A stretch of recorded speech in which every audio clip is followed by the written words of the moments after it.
The podium is exactly what you think it is: gold, silver, bronze, and then we also have off the podium, and they go to the 4 teams in the ACC from the state of North Carolina. It is a 1-week decision, so it is how good have you been over 1 week, okay? And there is context involved. It is not simply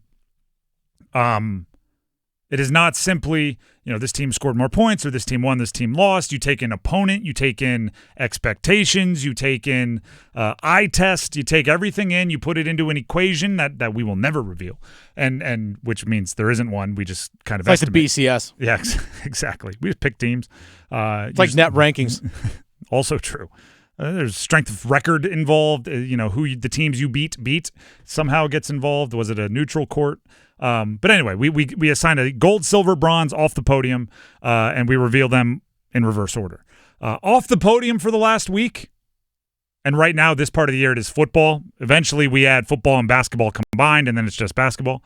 Off the podium, UNC. They lost to UCF 34-9. And somehow it felt worse than that, right? 34-9 to a team like UCF, who, by the way, UCF, new coach, right? Famous coach, Scott Frost, right? Considers himself a national champion, which, by the way, it is like a strange, I don't know if this is insulting to say, it is like a strange cult. Because I was at the game. I went to watch UNC at UCF. Everybody just pretends like they won the 2017 national championship game. They all have shirts that say 2017 national champion. Their stadium has a big sign on the press box that says 2017 national championship. They didn't win the 2017 national championship.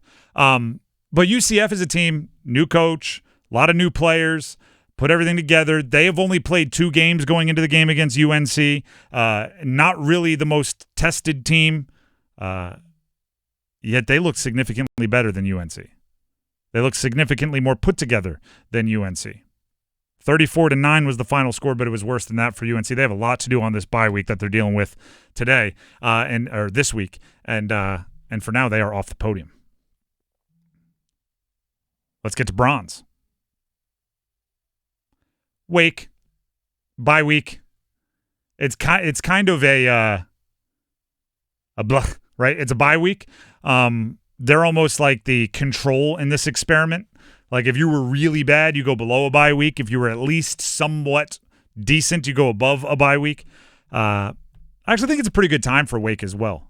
I like when a team with a new coach has an early bye, because you get to like gather more real information about your team, and then you get to go have like some time to fix it. In a game week in college football, you don't have a lot of time to like fix things. It's really just installing the game plan for the next week. The closest you can come to fixing something is just putting someone in the game in someone's place that might do that thing better. So like, our tight ends aren't blocking enough. You can't really teach your guys, fundamentally or technique what they're doing wrong within a week, because you got to install new plays, you got to get the scouting report in, you got to get healthy, you got to do all these other things. With a bye week, you can do some teaching. So Jake Dickert just spent however many weeks learning about his team. He had a bye week this past week to actually, sink his teeth into fixing it. But they're bronze. I don't think that's controversial. They're on the podium, but not high on the podium. Silver. NC State. They lost to Duke 45-33, which on its face would say not great, but there's still a lot of talent on that team that keeps popping up every single week. Hollywood Smothers, with every week, I think he's becoming more and more likely like all ACC pick, maybe a first teamer. 120-something yards on the ground this week, 160-something the week before, 140-something the week before. He is a guy that runs through the first tackle. It's really good. It's really good. Terrell Anderson kind of emerged. The offensive skill depth they have there is pretty crazy. And I think it could be a week-to-week thing, but I'm interested in watching who amongst their wide receivers emerges as like the leading receiver. You know what I mean? And it might be none, but I'm going to have a fun time watching them try to become the number one wide receiver, right? Like Teddy Hoffman, first game of the year, had 100 and some yards. One of the best debuts in true freshman history at the position for NC State.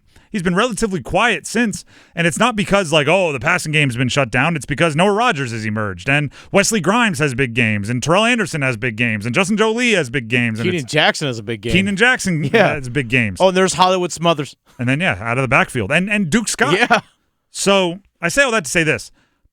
33 points against Duke is a solid showing, especially when you mix in that you shot yourself in the foot a decent amount with a bunch of turnovers to still end up with 33 points. You had the 75-yard touchdown, 50-yard or pass, 50-yard touchdown run. You had a lot of pretty good stuff going on there.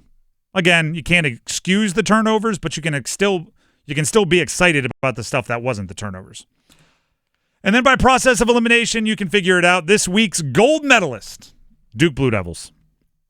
They beat State 45-33. I continue, and actually, do you know what's? Let me make sure I have this right. This is just, I don't want to misspeak it all here. But through the first 3 games, the thing that I was most kind of worried about for Duke was they were outproducing, like in big important stats, but not having it translate to the scoreboard. They might have, 100 yards more passing yards or 100 yards more total yards. They might have more first downs. Time of possession, they were dominating. But then you look at the scoreboard and it's like, actually, Illinois is kind of roasting you, right? Then you look at the scoreboard and you're like, actually, Tulane's going to get the win. It was reverse in this one. State had 535 yards of total offense. Duke had 418, but Duke was able to turn their yards more efficiently into points and finished with a double-digit victory, 45-33. So it's good to see Duke doing that. Also, the correlation continues. Ready for this? Everybody, pay attention. Game number 1, Darian Mensah, 0 turnovers. They win the game going away. Win by, we'll say, at least 2 scores. Game 2 against Illinois, he has 3 turnovers, whole bunch of them things. Mm-hmm. What happens? They lose by a bunch, Illinois going away. Game 3, Darian Mensah, 1 turnover. They lose by 1 score. Game 4 against State, no turnovers for Darian Mensah. They win by at least 2 scores. It's a direct correlation. If your quarterback protects the football, you win by at least 2 scores. If he turns the ball over a light amount, you lose by a light amount. If he turns it over a heavy amount, you lose by a heavy amount. It's paint by numbers at this point. So there's the traditional podium. We also have added something this season we call the Gold Star. And this goes to a Group of 5 or lower division football team from the state of North Carolina that had a particularly good week. And Dennis, actually, I kind of like this. We've settled into you announcing the Gold Star. Oh, yes. I get to have all the fun with the podium, and then you get to highlight the smaller one. Although we do confer on all of these decisions. This week's Gold Star in the Aggie Eagle Classic, NC Central just straight walloped North Carolina A&T 62-20. Yeah. At A&T, you go into your rival's building and you put a whooping on them like that. Yeah, you get the Gold Star. For sure. Trey Oliver's got him rolling over there, by the way. 60 is a lot of points. That is like, if you're at home, the opponent starts hating your touchdown song for 60 points, right? They just heard it too darn much. That's a lot. And in a rivalry game, I'm all for running it up, right? There's no reason to call off anything in a rivalry game. Go pour it on. Get your win. Get it done quick. Other than that, it was kind of a rough weekend for teams from the state of North Carolina. A little bit. App State lost, Charlotte lost, ECU lost, Elon lost. There's a good run of not great results. NCAA lost. But Central darn sure did not lose. So they end up with our Gold Star for the week. Davidson got a win. There you go. Over Division III Greensboro College, which Greensboro College was a rival when I played and coached. So I was very happy to see Greensboro College lose. I was listening. Shout outs to the Wildcats. I was listening to a podcast. Davidson caught a ridiculous stray. Have you seen the new movie coming out with Jordan Peele?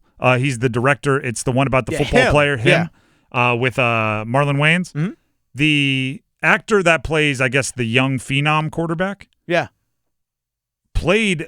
He walked on for a year at Florida State. Okay. I think they may have won a national championship that year. I wasn't listening actively to the podcast, but he played 1 year of high school football, and then the only offer he got was to Davidson. All right. And they gave in this little podcast, they were like, "Oh, Steph Curry school." He's like, "Yeah, that's all they have going for it." That was their whole pitch, was it's Steph Curry school. I guess he went there and immediately, as soon as he got there, called his mom and was like, "I made a huge mistake. I need to get out of here."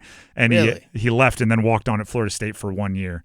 Was on the scout team and then obviously went on to Hollywood. But it's a beautiful campus out there. I don't know what you wouldn't like about it. I didn't go there, but kids from my high school did. They seemed to have a really good time. One of them played lacrosse there. Nice. Yeah.